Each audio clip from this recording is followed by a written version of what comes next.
Ladies and gentlemen, welcome back to another edition of the Hot Tag Podcast. We took a little break, but now we're back. We're ready to go. Elimination Chamber was last night. We're going to talk about everything that happened. We're going to dive into the little intricacies, the micro. We're going to talk about the big picture, the macro. And with me, as always, is my tag team partner, the hottest tag partner in the world. Teddy, how we doing, bro? I'm feeling good. Honestly, being pay-per-view. And part of me doesn't know it was just because I was like, oh, I can't wait till we get past it, so it's WrestleMania. But also part of it was like, I was really invested in all the matches that were taking place. Yes. And so here's the thing, you texted me and I texted you last night, and we were like, wow, that was really kind of bullshit, that whole Brock Lesnar Bobby Lashley match. But I was on the edge of my seat through that whole match, regardless, because I invested in who won that match. What they have done here is make match matter. Now, whether the match delivered or not, every match mattered. That's From true. the very opening match with the Women's Elimination Chamber. Me and you kind of differed on this, and I don't think it was a bad match, but ultimately forgettable. Ultimately forgettable. The only thing to take out of this was Asuka won. Was I invested? Absolutely, because I had who I thought would look good facing Bianca Belair at WrestleMania, and it really kind of goes into the aspect of it. It's like, all right, we have Asuka who's won now, and she'll face Bianca Belair. Are they going to have a great match? Absolutely. When does Asuka have a bad match? But going to be there. That's one thing you can always say is like, know what it is, but Asuka to me is sensational. She's great in the ring, and I think she's deserved everything she's gotten. But I just get behind Asuka. Maybe this new Asuka will be different, but like when it's time to cut promos and talk, Asuka's always just been like, you are not ready for Asuka, and that's all she's really ever said. And you're just like, wow, you got one person being really serious, and then you got her being really silly. And it's just like, yeah. And that's been a problem with Asuka, right? And that's why I think we've seen her get pushed more towards the back. But this character turn, we've seen it even on social media, right? She's starting to tweet differently. She was never that active on Twitter, and now all of a sudden she's very active on Twitter. Bianca tweeted, "I'm ready for Asuka" last night, and then this morning Bianca tweeted, "I'm ready for Asuka," and then she said, does she think she's a comedian or something to that effect?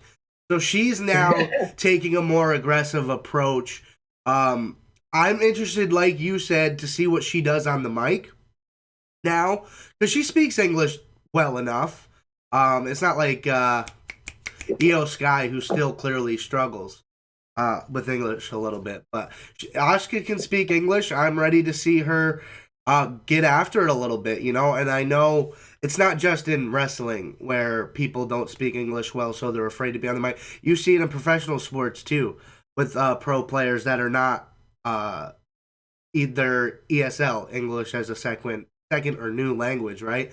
So they have translators and stuff, but these superstars don't ever. Well, not ever, sorry, but most of the time they don't. So it's tough, and it's been tough. Asuka in the beginning, it was a little rough. Io Sky, it's a little rough. But no, I think Asuka's ready to take that step. And I think this is really, because of her age, she's over 40, this is really her last chance to have a big WrestleMania moment. And she's now, not the main event, but she is a headliner. She's gonna be talked about because she's going after the Raw title. I just want to differentiate. You mean last chance to have another one, or are you saying this will be her only one? To have another one, yes. Okay, I was going to say, because that first WrestleMania was huge. You had the Empress of Tomorrow versus the Queen, and like it broke a streak, right? Yeah. So that was huge. No, but I agree, and that whole tweet right there, which you had mentioned, shows promise. Right. So I'm very interested to see where we go. How old is Asuka? You said 40? I think she's 41, but she's over 40 for. She still looks phenomenal. She's still good in the ring. She still carried, that chamber. She helped out with that chamber a lot. Yeah. What I will say about the women's chamber, like I said, not bad at all, just forgettable. But there was no one in next year is gonna be like, oh, you remember that crazy women's elimination chamber? Right. That's you may fair. say, oh wow. I said that's fair.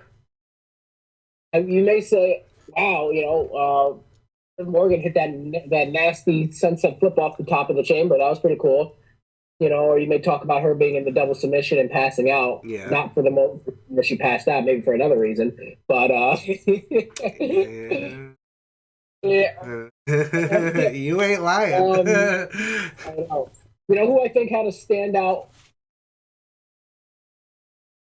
Huh? Oh, you cut out what?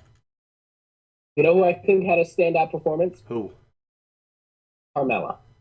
It's funny because I was sitting there watching this chamber match, right? And I enjoyed it, admittedly, more than Teddy did. I gave it no, that was a score for the. But I liked it more than Teddy did. I thought it was really entertaining, and I thought it did exactly what it needed to do to start the show. But you said overall it's forgettable. Yes. Will I remember this in next year? Maybe, but in 2 years, definitely not. You're right. It's very forgettable. The men's was way more memorable, but I thought it did a very good job of serving its purpose. And I was sitting there watching it, and I was like, well, okay. I was thinking about who I wanted to win, and obviously from the get-go, I tweeted it. I was like, I want Asuka, and that's who I'd been rooting for to win the chamber was Asuka, ever since the character turn. But I was sitting there, I was like, okay, so what happens if I get screwed over emotionally and Asuka gets eliminated? I was like, I would like to see Carmella and Bianca because I texted you when she came back. I think this is a version of Carmella, heel or babyface, that I will like. I don't think that her previous character work got over at all. The whole most beautiful woman in WWE, queen kind of deal. I didn't. Well, she was like the queen's hand. It was weird. It was so weird. She was with Zelina when she was the queen. Very weird. They didn't know what to do with her, but she's back to kind of the character she was before that, where she won Miss Money in the Bank and she was champion. She's back to that kind of swagger and that attitude. And she's back to that little zingy one-liner, and when someone was getting their face bashed against her pod, she's like, oh, you look so cute, talking shit. I was like, okay, I like that. And then she went from pod to pod trying to save herself from Asuka. It was very fun. I liked it. I think or Raquel. Overall, the story would have been a better story going into WrestleMania, but it obviously would have nowhere been as good as the match between Asuka and Bianca. And or more would you have ever believed that Carmella could beat Bianca? But I feel like the segue to WrestleMania, the road to WrestleMania, would have felt like an episode of The Real Housewives of Atlanta. It would have been worse, Teddy. It would have been The Real Housewives of New Jersey. Would have been worse. New Jersey. No, Staten Island. Yes, that's where she's from. Yeah. Yeah, and so, but it would have gotten people intrigued. I mean, we would have gotten a lot of people who just I think would have brought out in one of those clips. If they had a memorable clip and it got out, I think a lot of people would have tuned in to watch WrestleMania just for that match. I don't think anyone who's outside of the wrestling world is tuning in to watch Bianca versus Asuka. But I could be wrong. But I do. But what that match will do, hands down, that match will deliver, and Bianca Belair will go on to have another memorable WrestleMania match. I agree.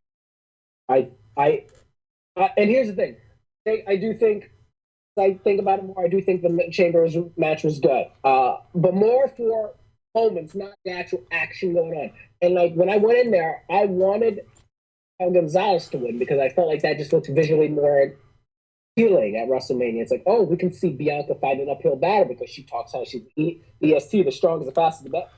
Obviously not bigger or stronger than Raquel Gonzalez. Well, she's probably stronger than Raquel Gonzalez, but she's not bigger. Right. And so we can just see that. And I think Raquel Gonzalez was amazing as a heel in NXT, so maybe this could have been Raquel could have went heel.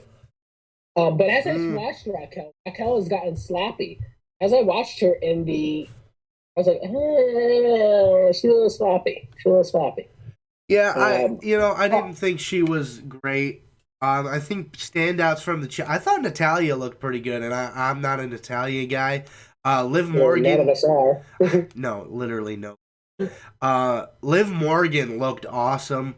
The way she Listen, got eliminated was the best way possible. It took two women to make her pass out for her to be eliminated. She didn't tap out. Nobody say, "Oh, Liv, what?" She didn't tap out. The ref made her leave the ring because she passed out. If they let well, go, she she would have come back the too and sad, kept going. well, the funny thing is she couldn't tap out. She No, had yeah. no hands. Well, that's the thing. Oscar. Well, that's the thing with her new submission. It's not the Oscar log. It's different. I don't know what the new move is called for Not to Oscar. say, What? say I quit, which she did not say I quit. She just like Well, closed she her eyes and passed passed out, out. so the ref was like, "Let go. She's eliminated." The ref actually said, "No, no, she's eliminated. Let go." Yeah. You know what I would do? It's funny. So I don't think her is believable, but this is psychology of wrestling. To me, it was like didn't want to tap out. I would fake passing out. I would fake passing out to just get. I fake passing out because I didn't want to say I quit. So I fake passing out. Like I can't take this. I'm just gonna fake passing out. So to me, that was still really good. It Yeah. was really good. Like it was really good. Yeah, like I said, honestly, Triple H said it was the best women's chamber of all time. I can't remember of any other women's chamber that was like, all right, it was good, and it didn't overstay its welcome. It Right. was a very serviceable. It did its job. Um, Well, I I'll mean, give it a yeah. Well, you look at the match, right? And he said it was the best women's chamber ever, and I 100% agreed with it because I thought about even just last year's women's elimination. It was nothing but Shayna Baszler beating the hell out of everybody when they came in the match. It wasn't good at all. It was bad. If Shayna Baszler just beat the hell, that was the match where Shayna whipped Liv into the pod like head first. That was wild. But it was boring because she just beat the hell out of everybody and then it was over and then you did nothing with Shayna Baszler. It the last year's elimination chamber for women was just god awful. Like everything can. oh, let's talk about the spot where who slingshotted Liv Morgan into the pod, and if her head hit the side of the pod, and it was like, ooh. Oh, that was a double team, right? I thought it was a slingshot, but I could be wrong. I have to go back and watch it. No, I thought. You know what? No, I think Raquel. No, it was Nikki Cross that went through. Yeah. Raquel power bombed Nikki Cross through the. No, she picked up and ran it through the glass. I'm saying someone slingshotted Liv Morgan, and she hit the side. Her knocked up against the side, the corner, not the glass, the metal beam. Oh Of the pod. yes, I did. That was. Was it I think Natalia? that's a great spot. It might have been. I was like, that was a great spot. That was a great spot. I like that a Um, lot. Yes, I forgot about it, but it was cool. and you know what? And so I'll mention this last part, and then we'll move on to the next match. Me and you had this conversation, and you like the new chamber. I'm not a fan, and I realized what I would feel better about with the chamber. Just call it padding. Just call it padding on the outside. Don't call it or whatever. Like, don't pretend like you're in dire pain when you dive through it. Like, it's just sort of like they're trying to pretend that it's like still a metal plate, and it's like, guys, you can clearly see that is a rubber mat in there. Hey, And so, like, when they zoomed in on it, it didn't look like it was that soft. It kind of looked like it was cardboard on top of the metal grate. I don't know. I could see like the lining as you would see on like a jujitsu mat or a wrestling mat, or not a wrestling mat, a jujitsu mat. I was like, oh, I can see the lining there. Well, yeah, Um, I thought it was just different pieces, but like it didn't look like it was that thick. And like when you heard it, it was solid. Like the couple times you like Liv really smacked the hell out of the side of it when she got put onto it one time, and I was like, oh damn, that's not as bad as I thought it was. I don't know. I look at it, I'm saying, I know that, which will in reality, like I think it's tough for you because you're comparing it to the literal slatted steel grate floor. that too, and that too. But I also say, just don't like, call it what it is. And then I'm like, all right, it's a mat. And like, you're just surrounded by cage. And, you know, like, it doesn't have to be a steel mat. The Hell in a Cell is not a steel mat. Like, you know, it's just Hell in a Cell still sucks. To me, it's just like I said, a jiu-jitsu mat and a wrestling mat, they still hurt if you get dropped on it. Well, yeah, I mean, it's like the mat on the side of the ring floor anyway. Like, it's the same thing as a Hell in a Cell, but it has pods in it. And the floor is not below the ring, it's at the ring level. At the ring. Which is why I say, you know, like, the dive through, I seen him live, and I was like, there's no way that hurt. You're like 2 feet over, you're not even like a foot over it. It's like you didn't fall and hurt yourself hard. But that's my feelings on it. But I do like the overall self-defense. I like the pods of there. They can fight up there, which opened us up to some really cool spots. That's what I was just about to say. In the men's match, this chamber allowed for some amazing things that were not necessarily possible before. That's what I say. I don't mind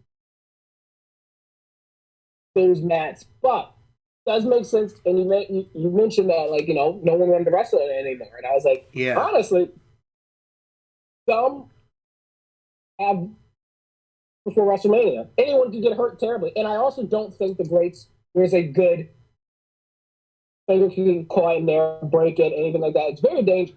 Yeah. Well, we watched it. It's wrestling. You put your body on the line. You get paid dollars, sometimes millions, in these type of matches. But overall,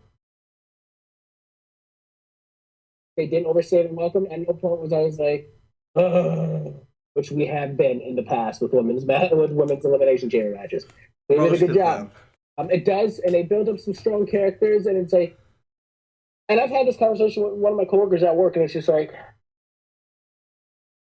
people, it's like, you know, you almost feel bad that some of the women, like, you know, they're only like at most you're only gonna have 4 women's matches on a WrestleMania card, and that's saying something from the years prior, and that's because we have 2 nights now.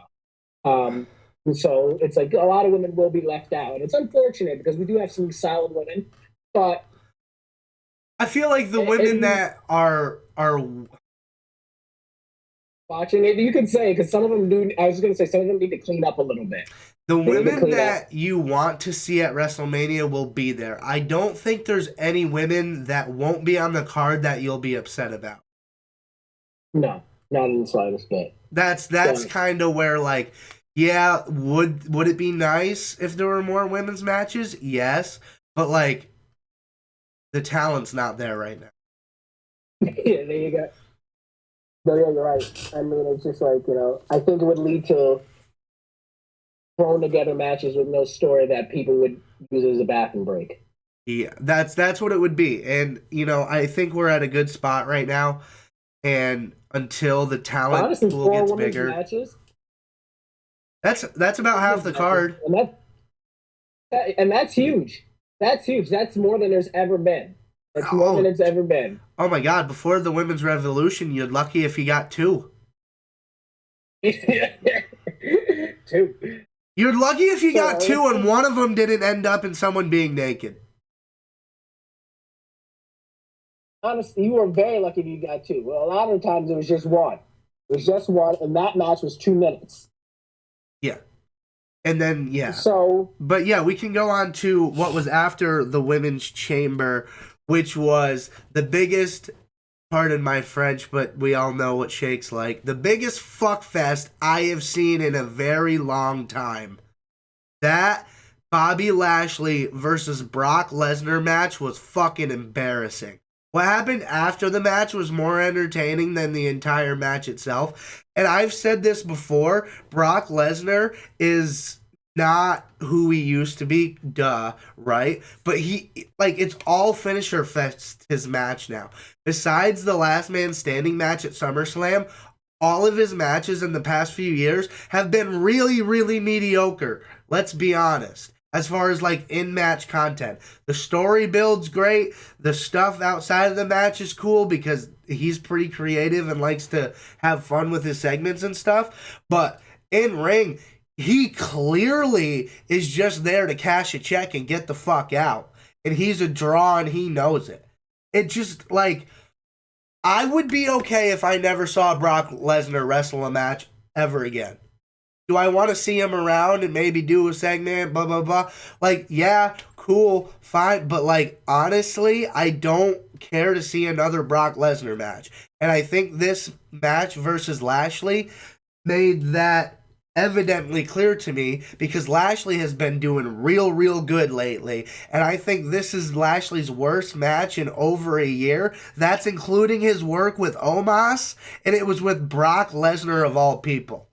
It's just really upsetting, and that it seems like we're gonna get more with Brock Lesnar, especially at WrestleMania. I'm over it now. I don't want to see Brock Lesnar at WrestleMania. I don't. So that's how I feel. What's that Stone Cold Steve Austin line? The biggest piece of dumpster fire horse shit and something like that. Yeah. The biggest piece of trash. Yeah, biggest piece of trash I've ever seen in my life. I said last night, I love to see Brock. I just don't like to see him wrestle. Yeah. This is weird. I would have been okay with this if Bray didn't come out on Friday. Let me tell you why. I didn't want to see this match here. Part of me, I really think they're trying to recreate Roman, but do Brock and Bobby at WrestleMania Last Man Standing. That's what it feels like. Why would you do? I mean, let's history. The first match, they had a decent match. It was going, and then Roman interrupted. They got the pinfall. Second match, Bobby got pinned when he had the Hurt Lock in on him. Third match, Bobby had the Hurt Lock again. So someone said, Zach said, it looks like it's going to go toward the DQ match. And I was like, I see it, but why would you do that? Like, why would Bobby want a match where there's a 1-2-3 fall?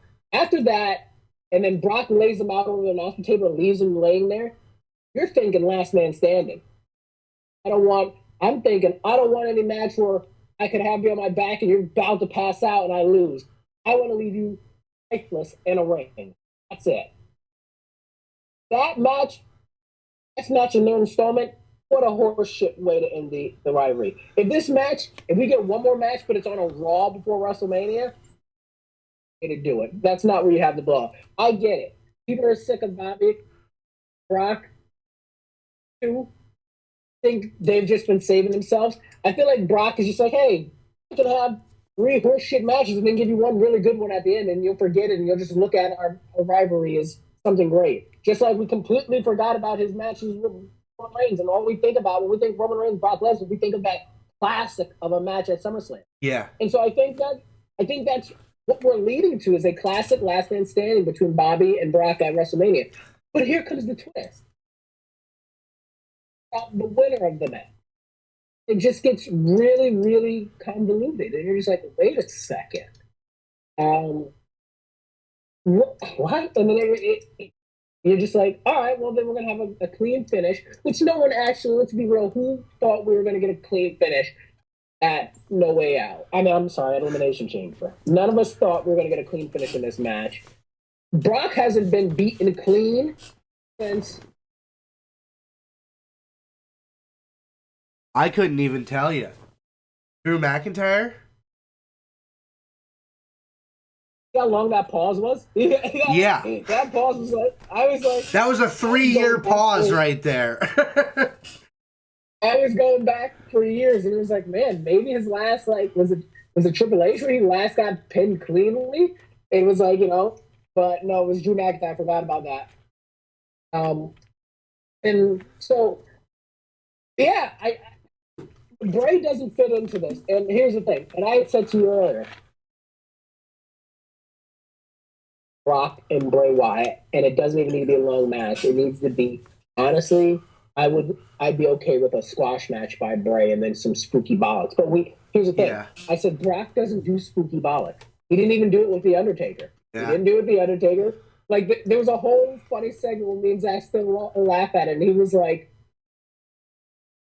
"As I lost, I beat an old man." He was like, beat an old man. Why? Because he's some mythical god? He's an old man. And Brock just buried The Undertaker. And it was hilarious. And me and Zach still laughing. He goes, why would I not win?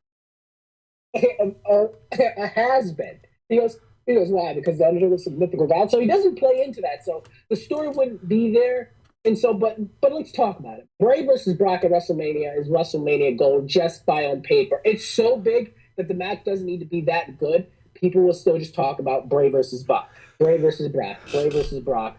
And Bray's a big dude right now. But then it's like, all right, will Bobby be a better match? Let's be real here. Bobby would probably be a better match.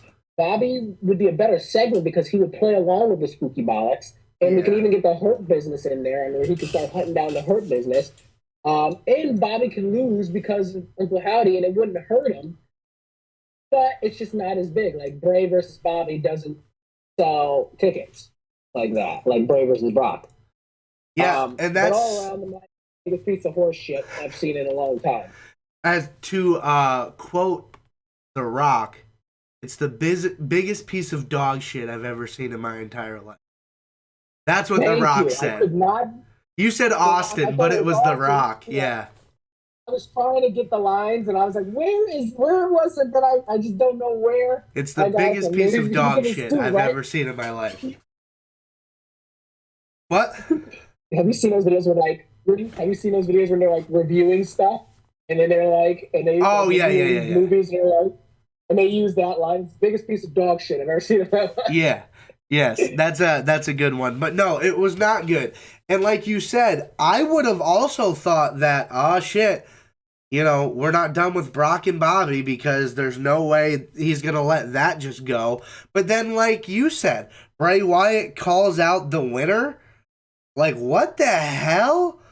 I thought because of that, I was like, okay, we're either going to have a clean finish or Bray Wyatt is going to decide who wins. But neither of those things happen. So now I'm like, what the fuck?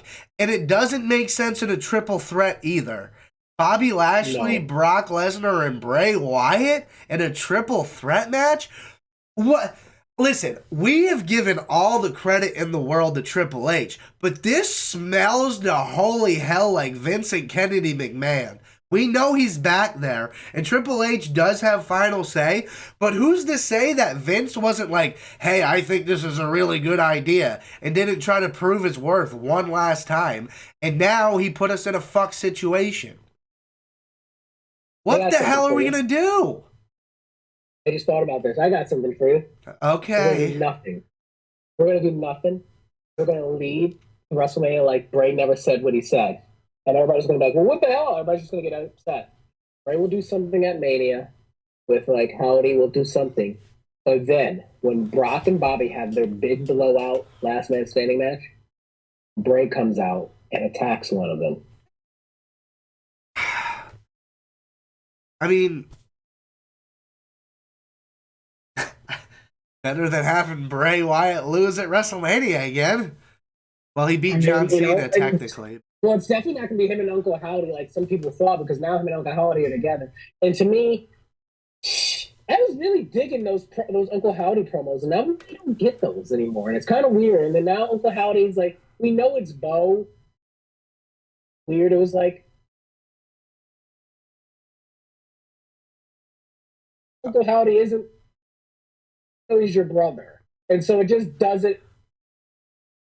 It's been cool, and I guess they didn't want to do this because Taker, but it would have just been cooler if it was like, I guess we could just say Bo was Uncle Howdy, then come in You're cutting you because you just let him get.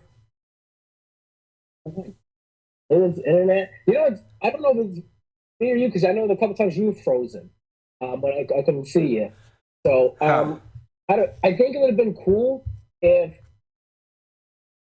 Undertaker and Kane thing, Bo's mad at Bray for letting him get fired and never really doing anything with him, and he just left him out to dry. That would have been cool, maybe. But I guess they can still do that. But now it's like, oh, they're teammates, and it's like, they can easily revive this. The story is pretty cool, but it's kind of flatlined right now. Flatlined. After LA Knight, it's like nothing happened after that. Yeah, it was so hot for both of them, and then all of a sudden, LA Knight. Well, like, now you have Alexa Bliss taking a leave, right, from WWE. She's like, it's been reported that she's taking a break. And that was part of the story that was really interesting, too. And now I wonder is like, are they trying to do something with that? Or is everything fucked up now because Alexa is stepping away? Like, because that was a very big, big thing. And now she's just like gone. And I don't know if that's part of the story where like she's. I think that is. Okay. But it's still weird. I think it's fucked. I think it's fucked up because she's taking a lead. Kind of like Ray getting hurt, kind of screwed over Karrion Kross a couple times and dragged that out longer than it needed to be. Yeah. So, I don't know, but it's kind of flatlined, and now he's with Uncle Howdy, and it's like, I think it's weird that he's with Uncle Howdy now, like, and and maybe it wouldn't be so weird. He's like, now that I've sorted out my family drama, and it was like, well, why didn't we see this? Why didn't we see this? Why didn't we see this sorting out? All of a sudden, we know Uncle Howdy just showed up. He dropped on, he missed LA Knight by a mile, and then now all of a sudden you guys are cool. Like, here, what have we missed? I don't know. I'm still interested to see what they do at WrestleMania. I would love a Bray versus Brock match, but I think a Bobby and Bray Wyatt segment in general will just be better. But then I also don't want to see the end. I want to see a huge. I think these guys could have a great last man standing match.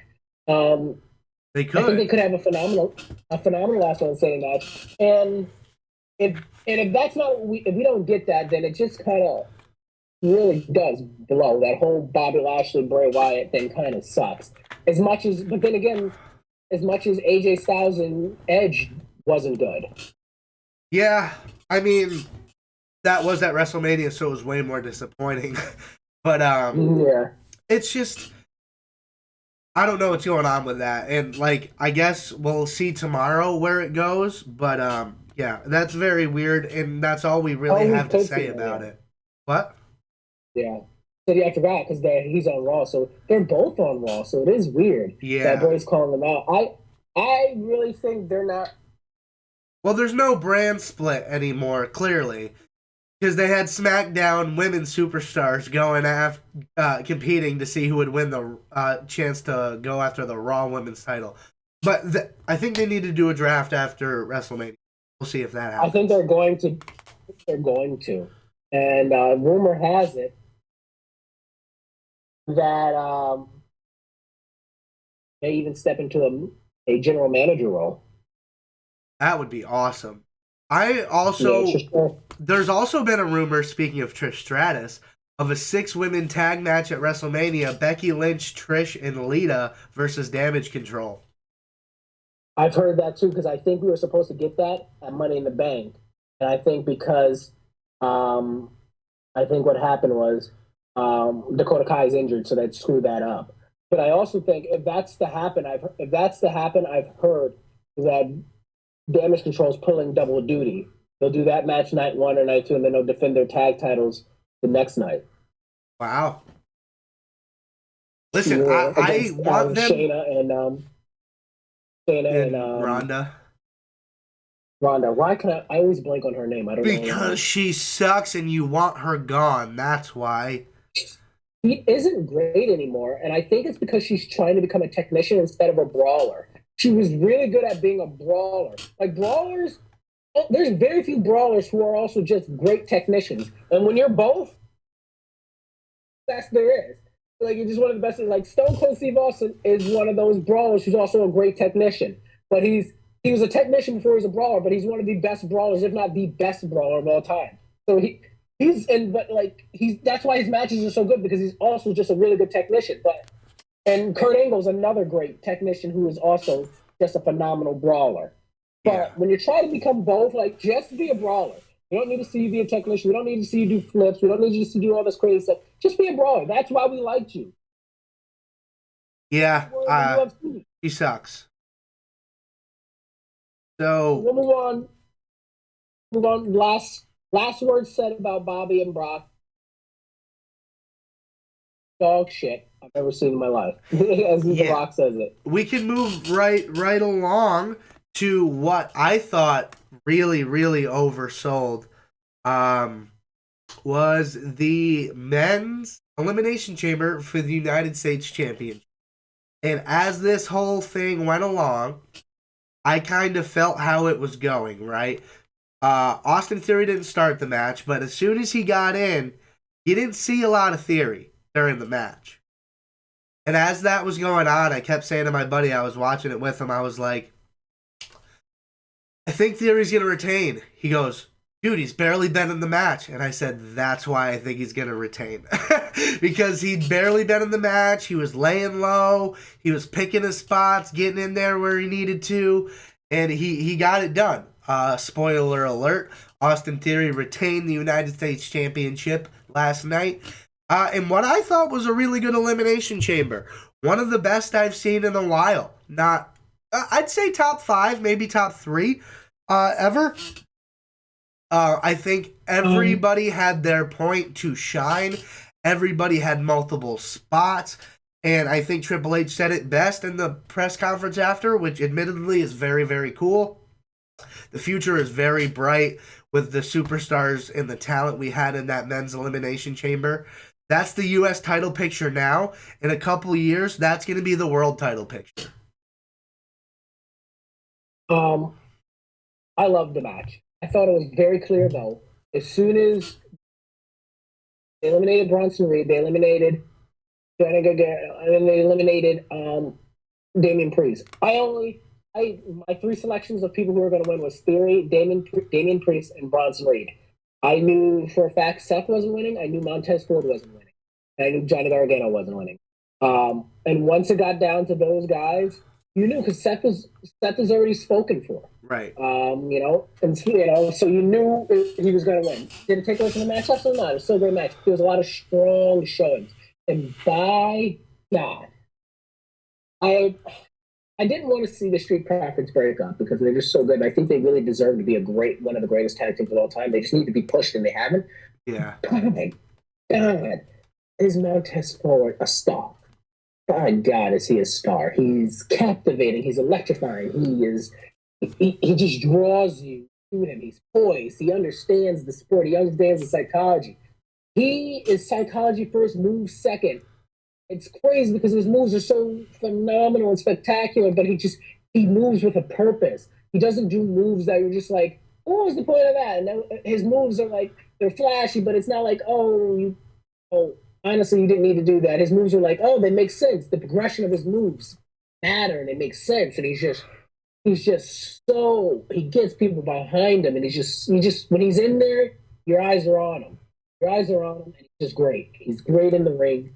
So man, he had a great showing. Bronson Reed had a great showing too, and I liked how they eliminated him. And it was just like, man, I was like, I could even have seen him kicking out and then them doing it one more time to him.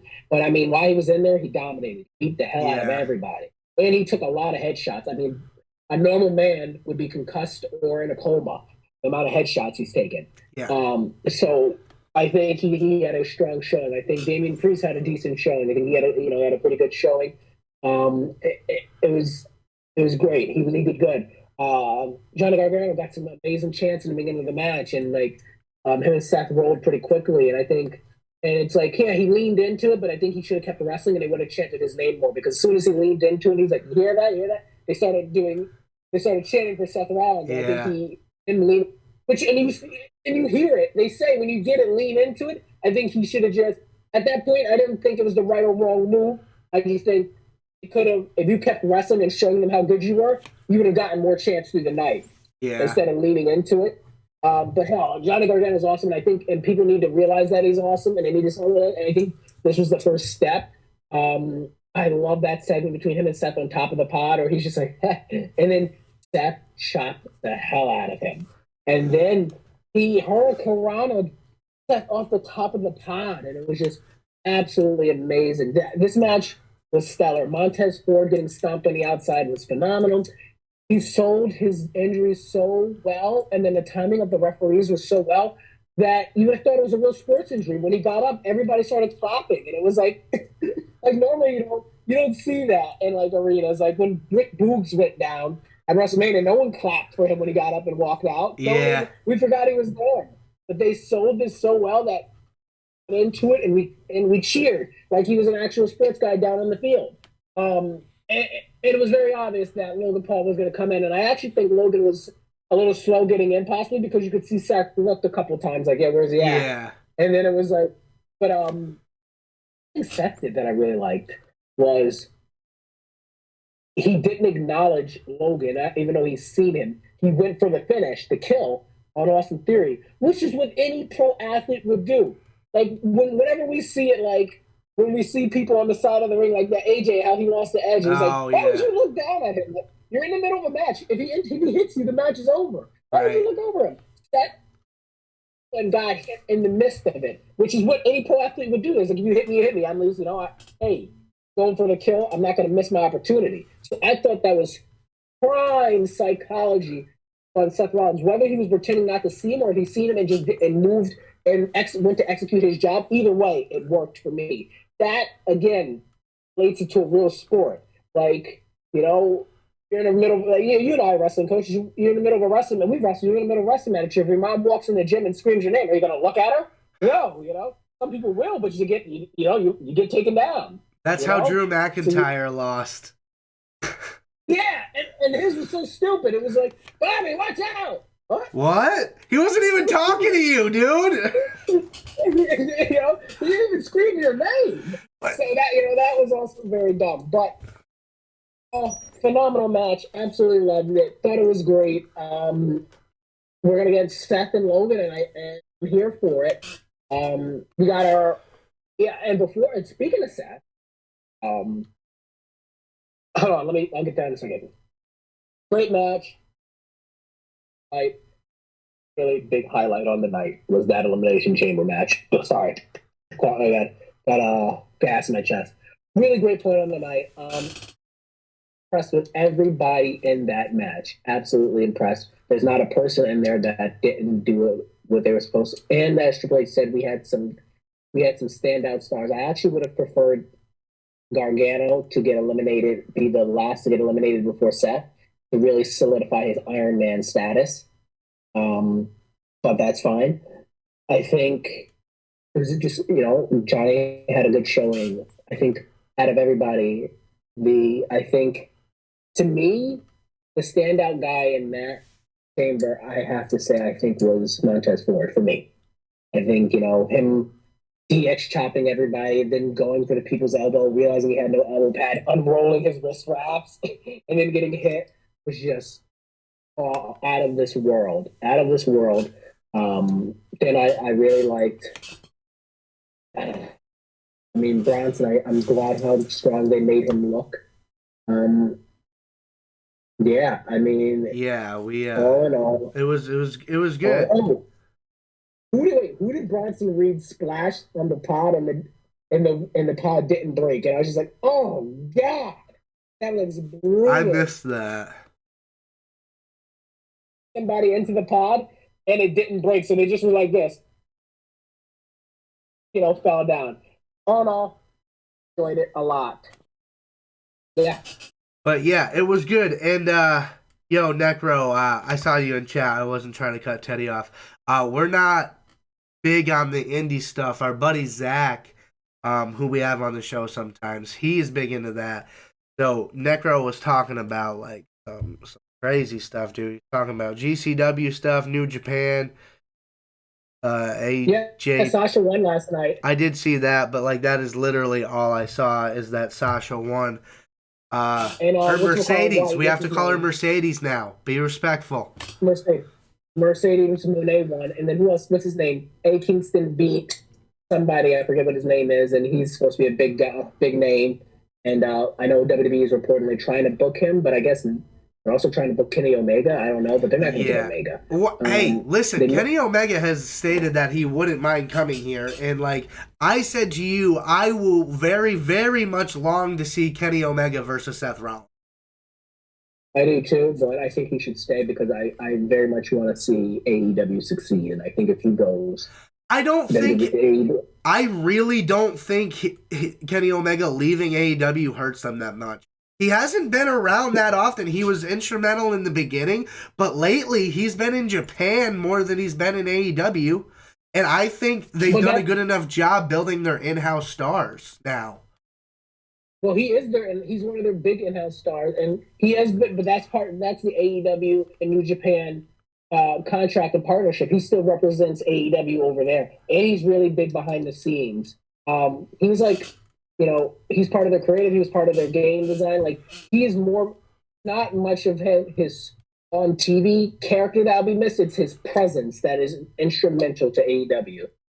Yeah, I think they'd be fine. I gotta be honest. I think they're at a point where they would be fine. I mean, they still got Jericho over there. Tony Khan, as much as I've shit on him in the past, he's really starting to figure it out.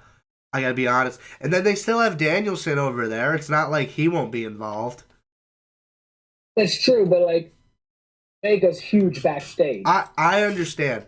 But I'm just saying, I think Kenny Omega leaving AEW now is way less of a deal than it was a year or two ago.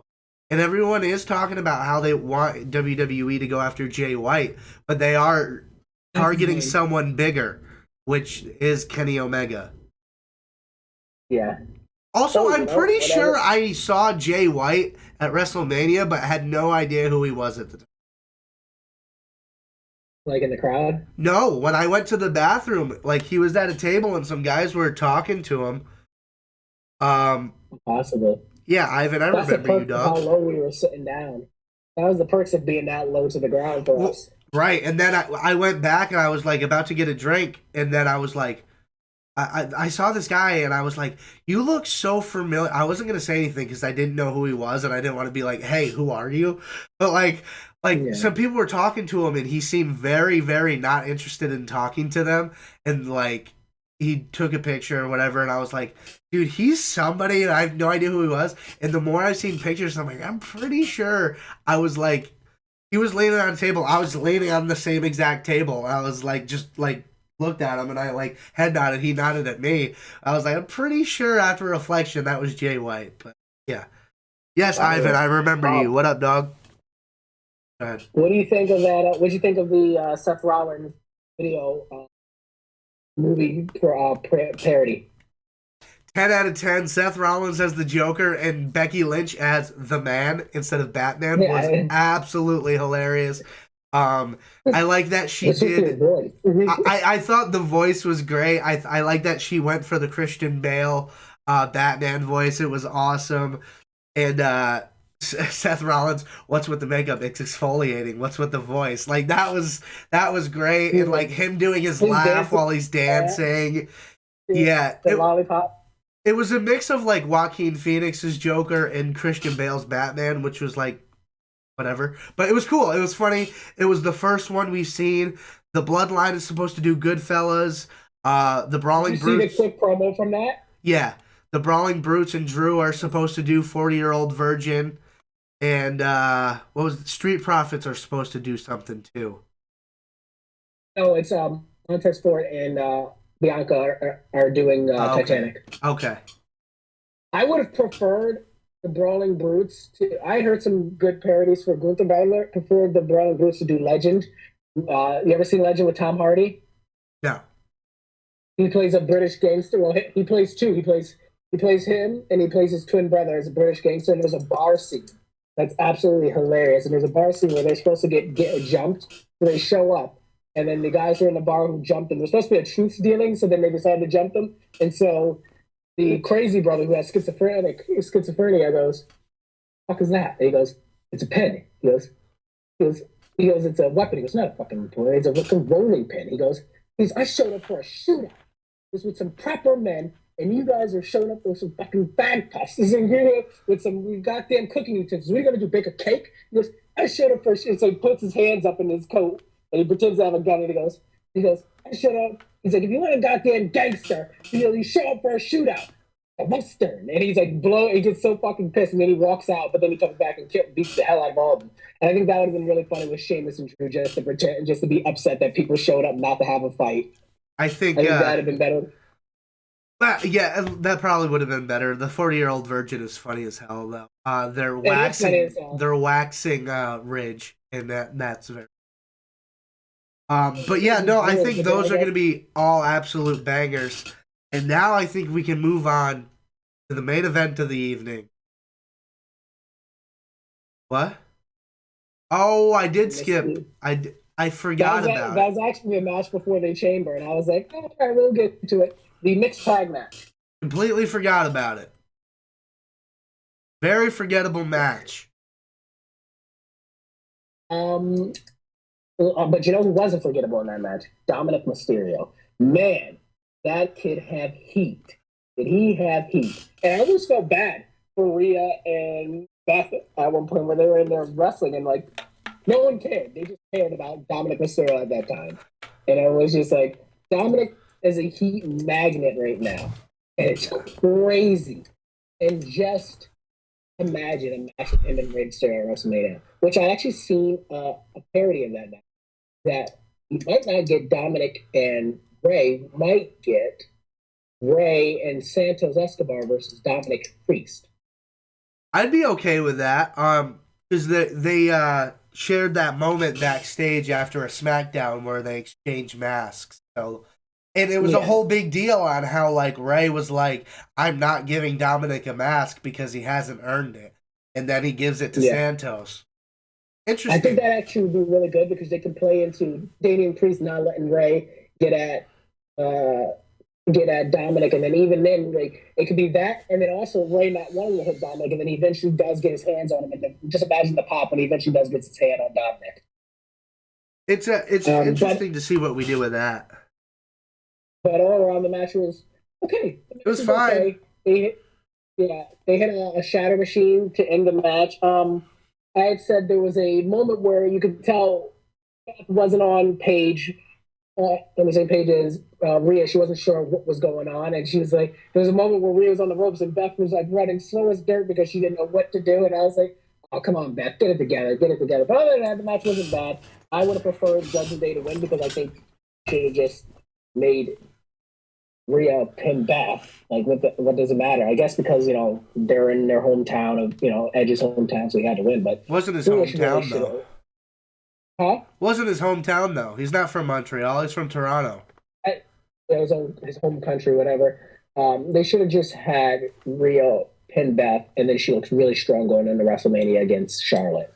That's my big complaint. I think that was me. I'm not the booker. I'm not a pro booker like Triple H, but to me, that was an error on his part. I think I would have booked it the other way. But here's my question for you. Does it matter at all who won the match? Like, actually. Because I don't think it does. I don't think the fact that Judgment Day lost to Edge and Beth matters because they're so inconsequential to everything. Like, well, not everything now. We can touch on that later. But, like, realistically, that match was so inconsequential. I didn't care who won or lost, and I don't think it helped or hurt anyone either way as long as the match was good enough. And it was. Like, Rhea and Finn losing, like, who cares? I don't expect... It doesn't, to me, have any effect on where Rhea's going. I still think her odds against Charlotte are real good, and I think she might get Charlotte this time. Here's my statement. I agree. It didn't hurt Rhea at all. But you can't deny that it would have helped her tremendously. It made her look really strong if she pinned Beth Phoenix. Well, if she had like beaten the hell out of her and it was just domination, yes, but there's no way that they were gonna let that happen. Like, because I don't think like a smooth finish over or a close finish over and over the hill hasn't been in a match in I don't know how long Beth Phoenix does much for you. I think it does because simply the fact of the matter that people before we had Rhea wanting to go for the title was like, oh my God, Rhea versus Beth. Yeah, I don't know what changed for me. I was so excited for Rhea versus Beth, and then last night I couldn't have cared less about it. Like the hype was not the match anymore. What? The match anymore, so it's like, and we want bigger and better things. We want better things for Rhea. Before we had eyes set on for her facing and winning a title at WrestleMania, it was like, oh man, this is huge. True. Like Jock to strong women in the past. But now it's like, oh, well, yeah, she's kind of past that. But Beth is still a name that you're like, you can't deny. Beth looks jacked. Oh, yeah. Don't jacked. Listen. And even if it wasn't Beth hitting a Riptide kicking Beth in the middle of the match doesn't even have to be that dominant. Could have been off a distraction. Boom. Kicks her. You're like, whoo! Yeah, that's fair. It would have given her a little bump. I guess it didn't hurt her at all, so whatever. Your point? And then we'd have been like, "Ooh, Charlotte, you better watch the hell out." But yeah. I mean, I'm still kind of like that. I don't think Beth will be entered into the championship match at WrestleMania. Zach in chat wants a triple threat with Rhea, Charlotte, and Beth. I think it just needs to stay Rhea versus Charlotte. I think Rhea gets one over. I think she mentioned it when she called out Charlotte. Charlotte beat her for the NXT Championship. Charlotte won the goddamn Royal Rumble and said, I don't want the SmackDown title. I don't want the Raw title. I want the NXT title because I can, and fuck you. And then she took it from Rhea for no reason. Not for no reason. It was so Rhea could go up to the main roster. That's what it was, really. But, yeah, I think Mommy is coming back in full force, and I think Charlotte is at a point in her career where she won't mind putting over someone like Rhea Ripley. There's clearly respect there. This is their second WrestleMania match together, and the first one was really, really good. It was a shame that was in the Thunderdome. Yes, it was a damn shame. In front of a crowd, that would have been really, really good. But hey, listen, it's a few years later, but we have it now, and Rhea is hotter now than she was then, and Charlotte's still the same. So, it's better. Oh, as Rhea said, Charlotte keeps getting better and better. Well, she does. People hate on her, but man, Charlotte will never go to AEW. Oh my God, Zach, you need to calm down. I would sooner die before Charlotte Flair goes to AEW.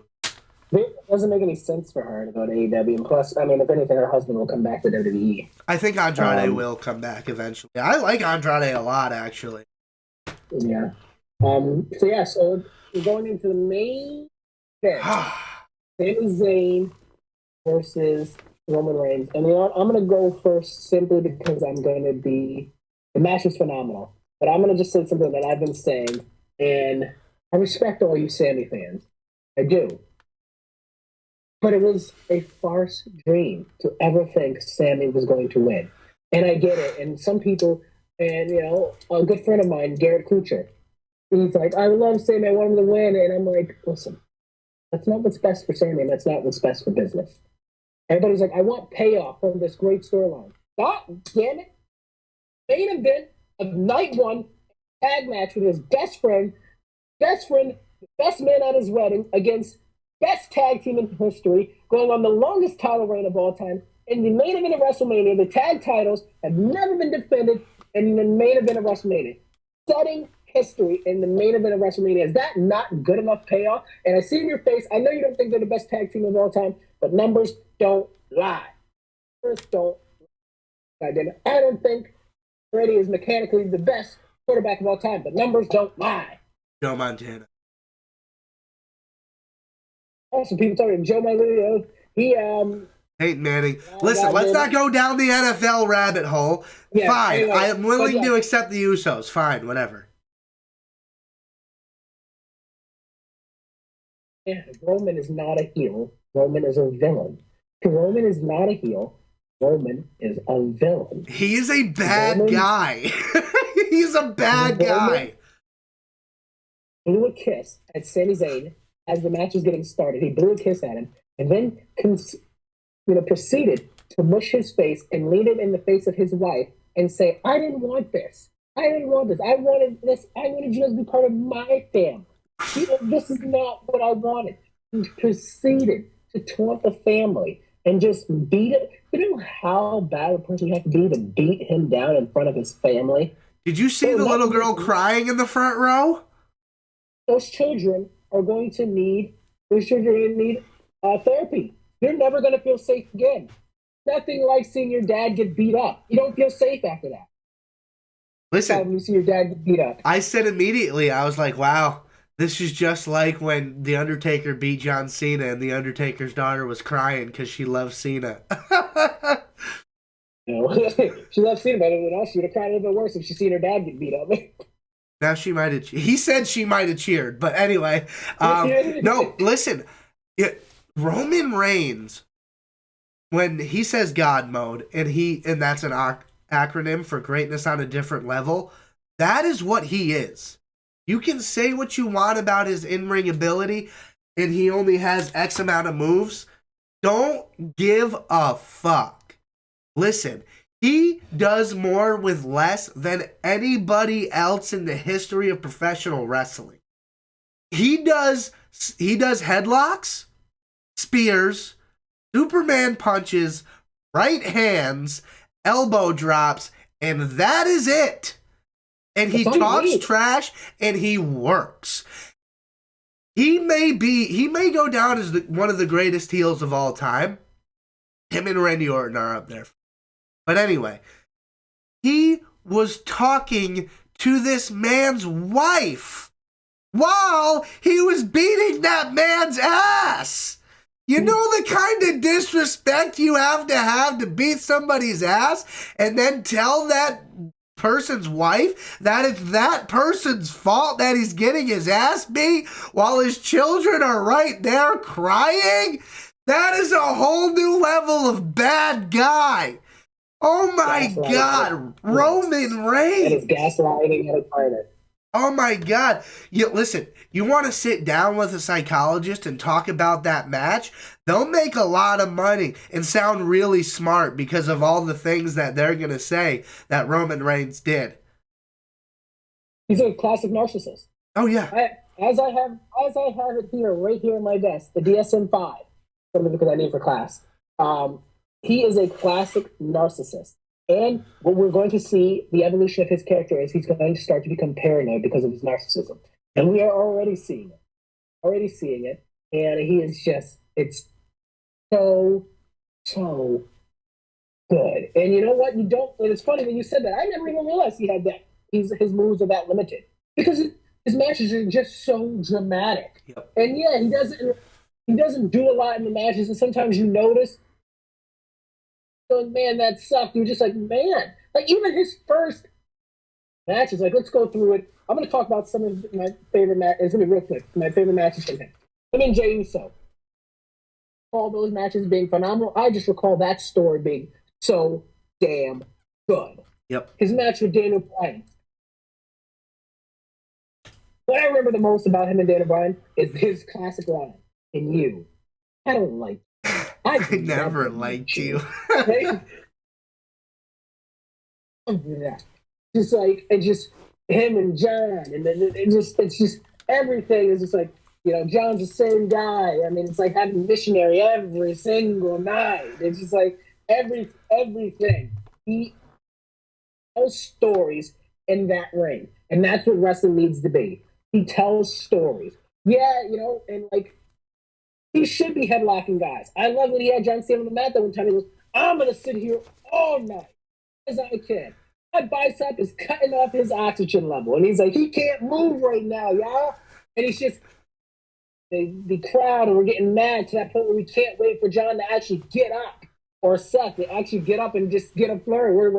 We're like inching for some bit of action. He drags the life out of the match. So that way when the good guy goes on a tear, it feels better than it's ever felt before. Yeah. And JBL was talking about this in a match with Eddie Guerrero, where Eddie was telling him to do the same thing. He was like, hey, slow me down, get me in a headlock, keep me in heels. It felt like 10 minutes we were in that headlock. Obviously, it was probably like 2-3 minutes. He goes, but man, was that long. But when Eddie got loose, man, that crowd lost their shit. And that's what Roman does.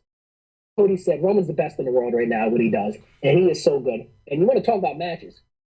No way Cody's not going to have a great match. We're going to see Roman move.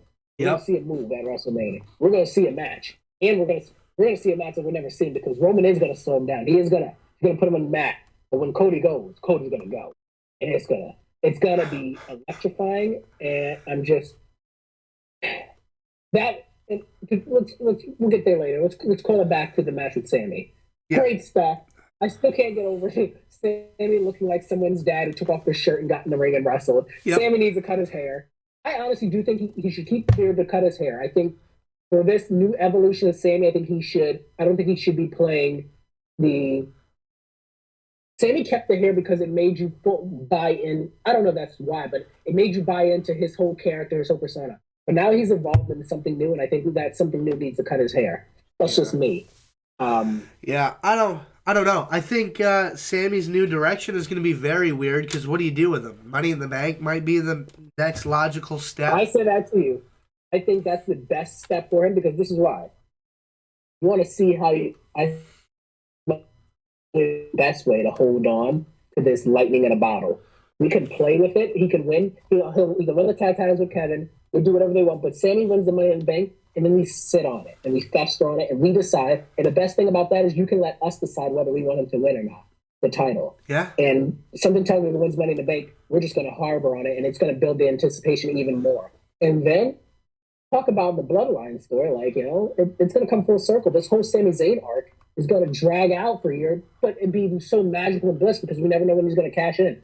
I think that's the best way to do it. I really do. Yeah. I think him and Kevin tag teaming main event in night one. Best story in television. Well, Triple H said it, and I don't want this to go unmentioned for our entire show. That he said it's not often that a main character in the show is the crowd.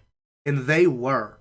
That crowd in Montreal last night played a bigger part in every match as the participant. The fuck you Roman chants, the Olay chants for Sammy. What were some other F you Dominic. The what? F you Dominic. Oh yeah, the fuck you Dominic. There were some really good ones. Oh shit, why am I blanking? Oh, Asuka's gonna kill you. That had me dying. I was like, let's fucking go. Like, when they started getting behind Asuka with that Asuka's gonna kill you, that was... But I tweeted, it had been about 3 to 4 minutes of the main event had went by. They didn't touch each other. They were walking in circles, talking, and letting the crowd get juiced up. And Sammy said after, he's like, I think someone timed it, and it was almost 5.5 minutes. That they didn't even touch each other. There was a record. There was a record for Canada, something like that. Really? Single ovation without anything. It was the longest single ovation where it's just nothing was happening. Wow. He just stood there. Yeah, so that was something else, and the crowd really delivered and brought that match to a whole other level, which I think Roman does this better than most people. I don't think, besides maybe Seth Rollins, I don't think anybody in the world has a better read or feel on the crowd than Roman Reigns does. He can take any crowd that feels any way and make them feel exactly how he wants them. He's so good. Roman's a cool guy. There's no one cooler than Roman. He looks cool. And let's talk about his subtle facial expressions when Sammy was coming out. They're like almost disgust and surprised. They're like, wow, this guy's a cheerleader. Like, he's playing into it like, here, these guys are booing. And it's like and then later on he's like, you're booing. Yeah. Me? And he's like, who puts food on your table and stuff like that. And it's just like, it's crazy. Yeah, my allergies are kicking. Oh, it's so bad. But it was phenomenal. Roman is so good right now, and that match was awesome. And Kevin Owens coming out and saving Sammy at the end, and then them just looking at each other and Sammy. And I love the facial expression. Yeah, because Kevin Owens looked at Sammy like, "I did this, but don't get it twisted. I didn't forget." Yeah, what it looks like, and Sammy looked at him like, but I don't know how to say it to you because I really messed up. You know what? It's like when a true love married couple pissed off at each other to no end. Maybe separated for a little bit, but they still love each other. Kevin Owens came back in there, saved the person he loved, didn't say a word, but on the way out, what he said was, to me, the body language and the way I read it was, I love you, and I did this because I love you, but still, fuck you. I'm still not over your bullshit. Yeah, all right. It's truly like brothers. I can beat my ass, but I'll be damned if I let anybody else beat my brother's ass. True. And that's exactly what it was. It was just like, yeah, I can turn. Who do you think you are?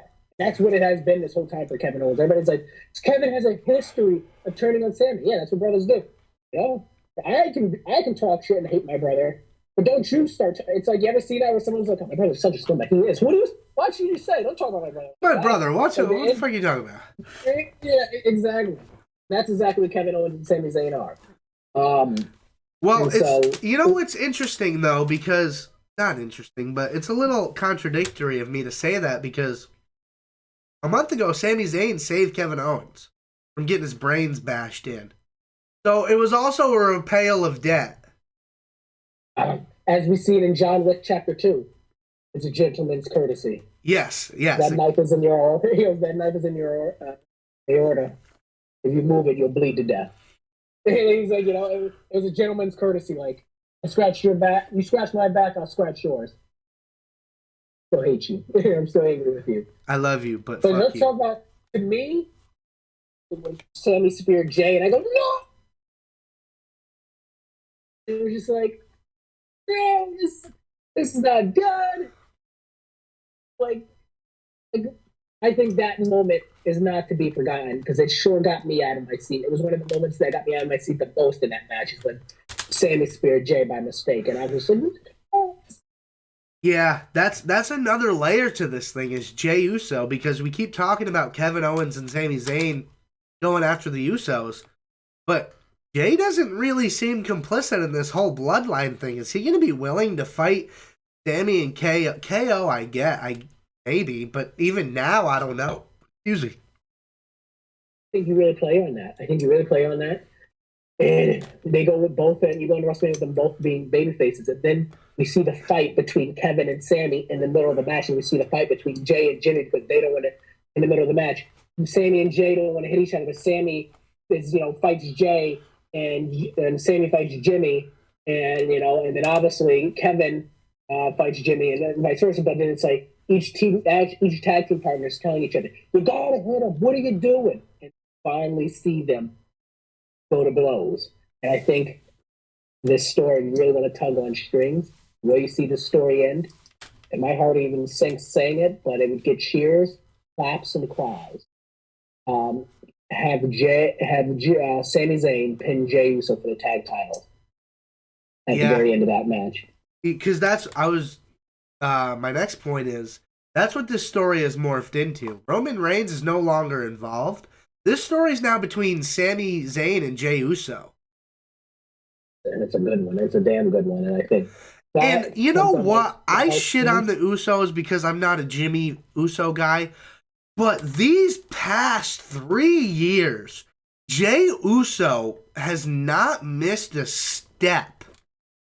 This dude just belongs in the Hall of Fame by himself without his brother, and because of it, we won't see it. No, I agree. They're split up as a tag team, and Jey Uso belongs in the Hall of Fame without his brother. This past 3 years, mostly without his brother. Yes, the tag title run wasn't without his brother, but his character work, he was without Jimmy for 1.5 years, almost 2 years, and that was some of the more impressive. That was the building of the bloodline, what got us all invested.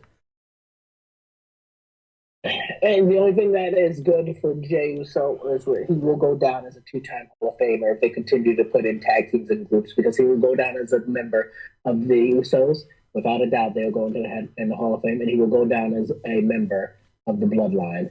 Yeah. And that year, when he goes in as the Bloodline, he will headline the show with the Bloodline. Oh yeah, so, that's gonna be a group that goes in together as well. It's just. We are witnessing a lot of really amazing things, and we're very lucky as fans right now. WrestleMania is about to light up like crazy, and I think Monday we'll get the first announcement of the Hall of Fame class. It's going to be good. I think it's going to be Batista. I think it is. There's a lot of good things. Listen, we're going to try to wrap it up here. We got almost 2 months to talk about Mania, man. I don't want to get too deep into our conversations about WrestleMania because all the conversations change as soon as tomorrow night. Like you said, some things are going to happen tomorrow night, and not a lot changes, but I expect at least one thing to pop up or get set in stone tomorrow night, and this Monday night Raw is going to be interesting. There'll be 2 matches announced for WrestleMania tomorrow night. I would be surprised if there wasn't. We'll see. They're going to make it official, even though it already is official, but they're going to make it official. Bianca Belair versus Asuka on WrestleMania. Yep. They're going to announce it and it'll become official. And then I believe Seth Rollins and Logan Paul on WrestleMania will become official. Yeah. And, well, you know what else becomes official now? Roman Reigns versus Cody Rhodes. Yes, it does. Yes, it does. And I think Roman should show up on Raw. I think Paul might be there. I don't know that Roman shows up. I think he waits till Friday. I'd like to, and then what? Cody shows up. I want to see these guys face to face. I don't think we're gonna get it right away. We haven't yet, and I think Roman. There was another match in between, but now I want to see these guys face to face. I think what you said earlier is gonna come into fact. His paranoia, his narcissism. Like, I don't want to be in a ring with him. I need to keep my distance from him and, kind of be more calculated and not be in the ring until we're signing that damn contract and when we're fighting. Possibly. I don't know, but I'm excited. I think excited. Cody's going to call for Roman and Paul's going to come out again. Could be. I wouldn't be surprised. We'll see. We'll end with this. You know what's a question I have? Why was Solo not? Yeah, I saw that a lot on Twitter. Where's Solo? Why is Solo not here? Don't know. What I heard was the Usos had to stay back, not Solo. Yes, correct. Paul said, he's like, we got Montreal all handled, And I think that was because there was an issue with Jimmy getting into Canada because of his DUI. I don't know that he was allowed to leave the country, but that obviously got sorted out. Well, also, it was that, but there was also, what Paul said, because he feels, there's stuff you see on TV that you don't see live. Meaning that Roman saw Sammy and Jay talking. Correct. And Roman saw Jay and Jimmy talking, and then Jimmy lying about Jay saying. But, at the same time, was that really a lie? Because he didn't say nothing, but he didn't say anything new. He's like, are you in or out? He said, I don't know. That's no news. If someone comes up to me, oh, did he say anything? No, not really, honestly. No, he didn't. It's the same as it was before. I don't know. It's good stuff. It is. Wrestling is very good stuff. People are loving this, and it's people are getting into it. There's old people who aren't watching wrestling who are back into wrestling, and they're like, man, this is good stuff. They're loving it. And honestly, people are like, I think this is definitely bigger than the Daniel Bryan rise. This is way bigger, to me. Sami Zayn? I didn't really get it. Yeah, this whole Sami Zayn bloodline story is much bigger than the Daniel Bryan rise at WrestleMania 30. The only reason it's not is because Sami Zayn is not going to be the unified world champion at WrestleMania. Well, yeah, but to me, it's much bigger because, as I said, it's just plus Cody is integrating himself. I said this to Garrett Kucher. I said, people haven't realized, he's part of his bloodlines. He's just easing his way in. He keeps tipping his toes in. The fact that how could he not be? He had a whole segment with Paul and a whole segment with Sammy. He's very much part of his bloodline story now, and he's just easing his way because it's not wise to fight the story. It's wise to integrate yourself into it. And so he's kind of part of his bloodline. Yeah, I mean, he was part of it the minute he won the Royal Rumble. Exactly. So it's going to be a long and interesting road to WrestleMania the first weekend in April. We got about a month and a half to go. It's going to be a good one. We're going to be back at it, folks, okay? Thank you guys for tuning in so much. Catch y'all later. Peace.